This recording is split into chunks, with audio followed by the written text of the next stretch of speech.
The environment's one of those topics that's fodder for great political rhetoric, and getting action is a lot harder. But remarkably, the president who signed into law the greatest streak of environmental legislation in America's history was Richard Nixon. No friend to the environment, but he saw it to his political advantage to do so, and he did. Should he be considered one of the heroes of the environmental movement because the Clean Air and Clean Water Act was passed during his time in office? I wouldn't consider him one of the heroes because it was, I think,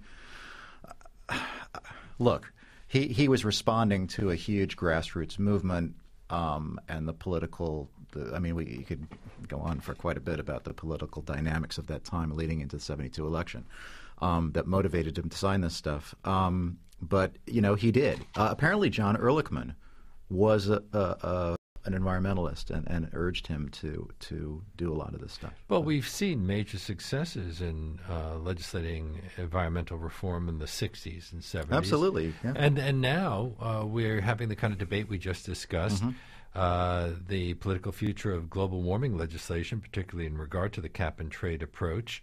And it looks like it's facing a lot of resistance. Has something gone wrong? Did the Al Gore film, which was supposed to have turned so many people's heads around, actually have a negative impact? No, or is the resistance just so strong? I don't know. I mean, look, I'm a filmmaker. I'm not an environmental activist, but I've obviously given a lot of time to thinking about this stuff. I think what you have now is almost a reverse political situation than what you had in the early 70s. In the early 70s, because of a lot of things that came together. I hate to use the cliche, the perfect storm, but it was kind of a perfect storm. You had the space, the astronauts are going out into space, taking pictures of the Earth. You had this whole generation that was questioning the values of the predominant culture.